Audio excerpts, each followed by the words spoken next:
Hello, my name is Nick Belmonte, and today we're going to make a chocolate chip cookie. Probably the best one you'll ever taste. I know this recipe. I've done it before. I've done it for my son and his friends, and I had to keep on doing it. And sometimes I don't get to try any because they're that good. There we go. So we have 3/4 of a cup of butter. Tell you what, I'm just going to give you the what goes in it now.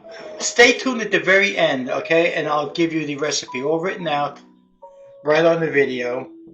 And if you write slow, you could just pause the video at the very end, okay? So we use our paddle. And in here I have some salt, brown sugar, and some white sugar. And I'll cream that up first.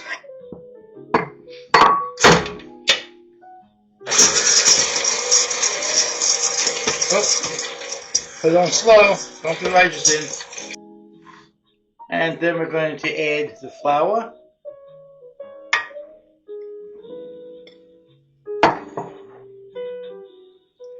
Baking soda and baking powder.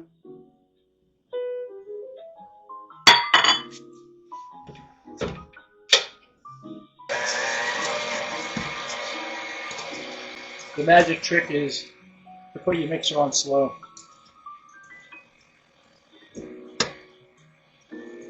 And once it looks almost like oatmeal, stop it.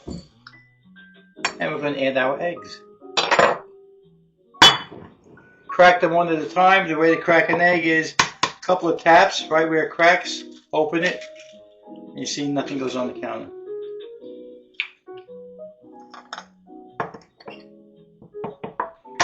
Crack, crack. And check for shells. I can't see if that's a shell. Looks like a little shell is in there.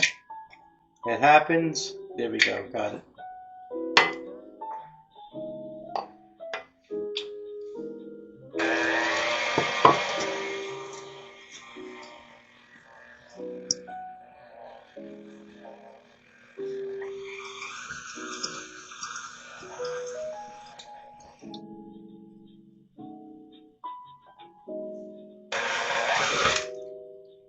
Okay, the cookie dough is coming together, and add in your vanilla.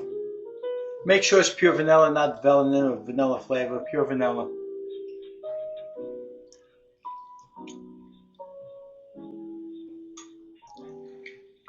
Tablespoons. Okay, about a tablespoon ought to do it.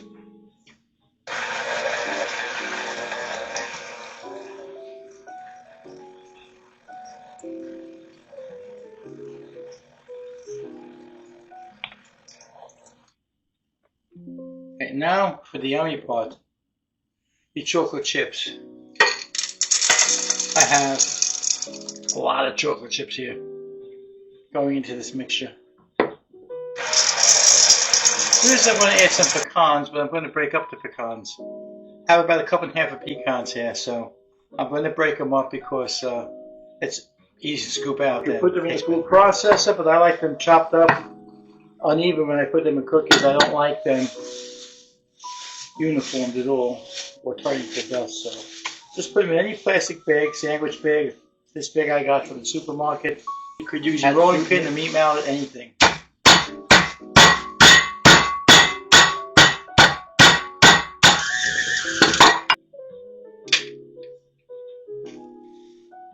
You know, I can smell the cookie dough. I just want to eat it the way it is.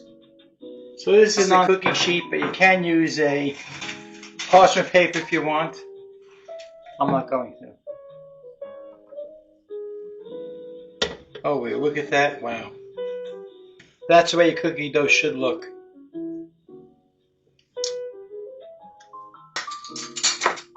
Okay, just spoon it out. You could use little ice cream scoops. You could use big ice cream scoops. If you have a hard time making them uniform in size, use an ice cream scoop.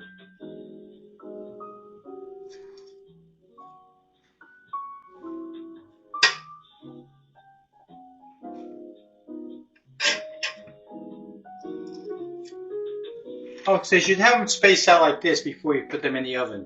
Okay, so my oven reached a temperature of 350. I'm going to put them in 10 to 12 minutes. It depends on your oven, okay? If you have it on convection, it might cook faster.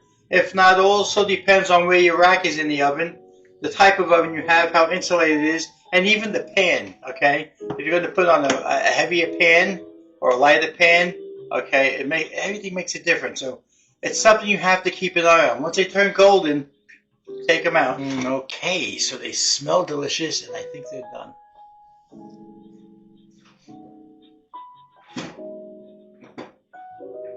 Oh yes.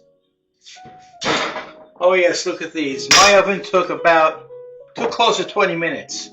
Like I said, every oven is different. So you have to keep an eye on these when you make these. That's all that's to it. It's not going to be like, set and forget it, I would put a timer off for 10 minutes and then check them maybe every 5 minutes after that. Okay, so once they cool off, we're going to devour these. Be right back. Okay, so I got these out of the oven, okay, and look at it, it didn't stick, they're beautiful. Okay, so you can see how these cookies came out. Absolutely delicious. The only problem is they're going to ask you to make them over and over again. So I suggest you make it and manja.